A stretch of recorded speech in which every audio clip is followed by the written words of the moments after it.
Hello students.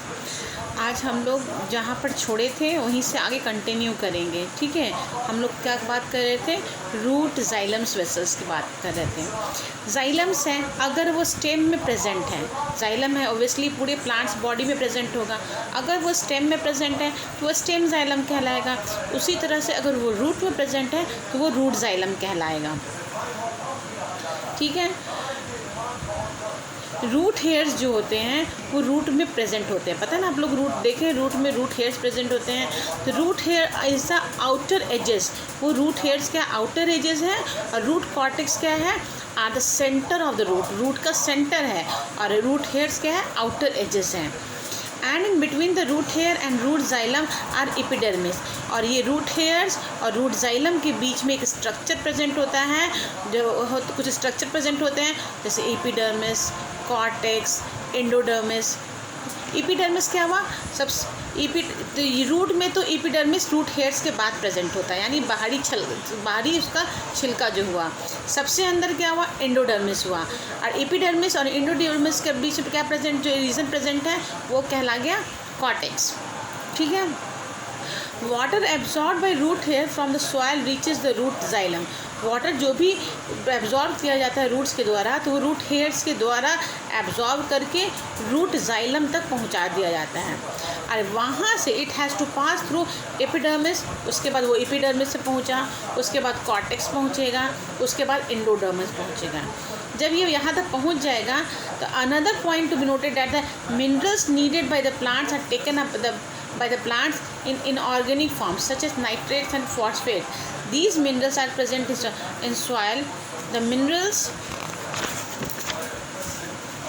minerals present in soil dissolve in water to form aqueous solution.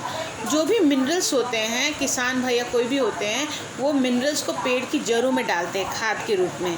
तो वहाँ पे जो भी हम लोग पानी डालते हैं, ये मिनरल्स पानी में सॉल्युबल फॉर्म में बनकर एक्वस सॉल्यूशन बनाते हैं, और ये एक्वस सॉल्यूशन रूट हेयर्स के द्वारा एब्जॉर्ब करके रूट जाइलम्स तक पहुँचा दिया जाता है। ठीक है, when water is transported by the root of the plant to its leaf, then the minerals dissolve in it also get transported along with it. तो ये एक्वस सोल्यूशन होने के कारण जैसे ही पेड़ की जड़ें पानी को एब्जॉर्ब करती हैं, तो उसके साथ साथ मिनरल्स भी एब्जॉर्ब हो जाता है, और पेड़ के दूसरे हिस्से तक पानी के साथ साथ मिनरल्स भी ट्रांसपोर्ट हो जाता है। Mechanism of transport of water and minerals in plants. Mechanism देखते हैं हम। The plant take in water from the soil through roots. Plants कैसे पानी लेते हैं वो रूट्स के द्वारा लेते हैं। This water called xylem SAP.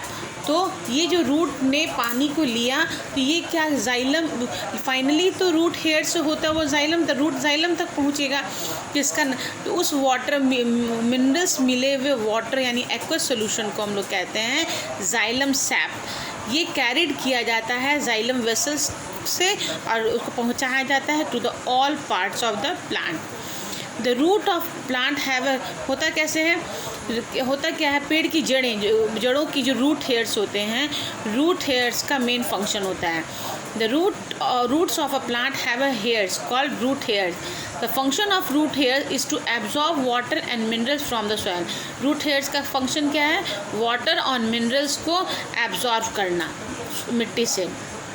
The root hairs are directly in contact with film of water in between the soil particles.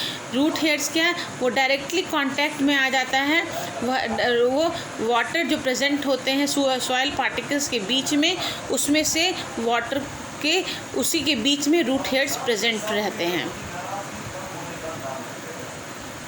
ठीक है, वाटर पर ये रूट हेयर्स के द्वारा डिफ्यूज़न प्रोसेस के द्वारा रूट हेयर्स क्या करते हैं, उस वाटर को सॉइल में से एब्जॉर्ब कर लेते हैं।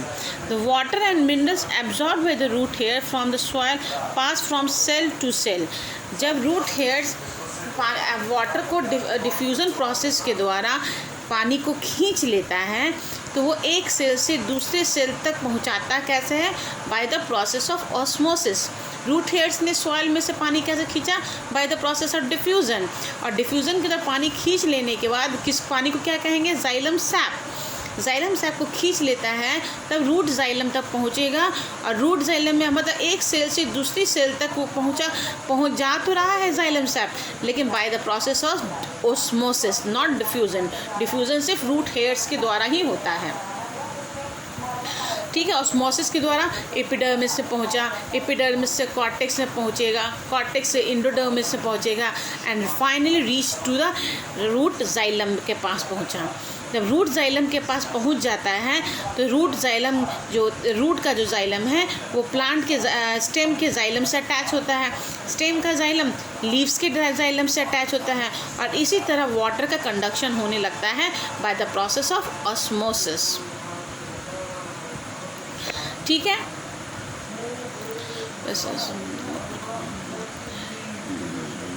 1 to 2% of water absorbed by the plant is used by the plant in photosynthesis।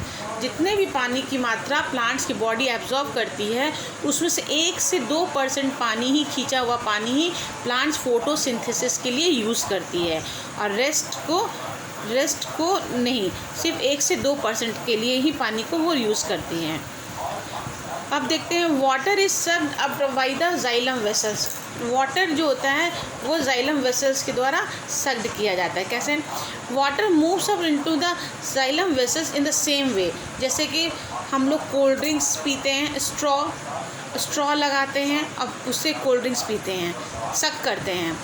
तो होता क्या है, हम लोग जब कोल्ड ड्रिंक्स के बॉटल में स्ट्रॉ डालते हैं, मुंह में स्ट्रॉ डालकर सक करते हैं, तो हम उसको खींचते हैं। खींचने का मतलब क्या है, हमने अपर लेवल में प्रेशर रिड्यूस कर दिया, ठीक है। We are reducing the pressure at the top of the straw के टॉप पे प्रेशर को रिड्यूस कर दिया। The cold drink at the bottom of the straw is the higher pressure. वो जो बॉटल में कोल्ड ड्रिंक्स प्रेजेंट रहता है वो हायर प्रेशर में रहता है, और हमारे मुंह में प्रेशर ही ख़त्म हो गया। तब ये हायर प्रेशर से लोअर प्रेशर की ओर ये कोल्ड ड्रिंक्स भागता है, ठीक है।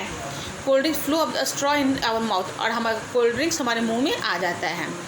The same thing happen with the water in the xylem vessel. यही चीज़ जाइलम वेसल्स में होता है। The pressure at the top of the xylem vessels is lower, whereas the pressure at the bottom of the xylem vessels remain high. जो pressure होता है xylem vessels का ऊपर, प्लांट्स के ऊपरी हिस्से में, वो लोअर रहता है। अब पेड़ की जड़ों के पास जब प्रेशर, जो पानी वहाँ प्रेजेंट होता है, वहाँ पर वो हाइयर होता है। इसीलिए due to this water flow up, इसीलिए वाटर पानी के ऊपर की ओर भागता है, xylem vessel into the leaves, ठीक है।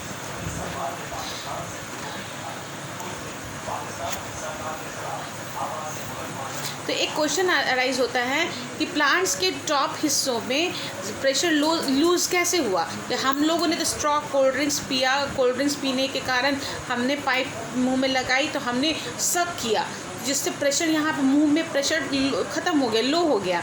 लेकिन पेड़ तो ऐसा नहीं करता, तो पेड़ वो चीज़ नहीं करता, लेकिन पेड़ ट्रांसपिरेशन तो करता है। ट्रांसपिरेशन करने के कारण ऊपर से वाटर सारे एटमॉस्फेयर में उड़ जाते हैं, वहाँ का प्रेशर बिल्कुल लो हो जाता है, नीचे से पानी आता है, और इसी प्रोसेस के द्वारा प्लांट्स के ऊपर पहुँच जाता है। Water from the xylem vessels in the leaf will travel to cells by osmosis to make up this loss of water. तो वाटर कैसे भरपाई होता है, एक सेल से दूसरी सेल तक वाटर की जो भरपाई होती है वो ऑस्मोसिस के द्वारा होती है, और एक सेल से दूसरे सेल तक होते होते वो प्लांट्स के टिप तक पहुंच जाता है, ठीक है। The continuous evaporation of water from the cells of a leaf creates a kind of suction which pulls of water through the xylem। ये कंटिन्यूस पानी का इवापोरेशन होना, ये ट्रांसपिरेशन कहलाता है, और इसी के कारण प्रेशर लो होता है, और प्रेशर लो होने के कारण ही जाके पानी नीचे से ऊपर की ओर जाइलम वेसल्स के थ्रू आ जाता है। आज के लिए इतना ही।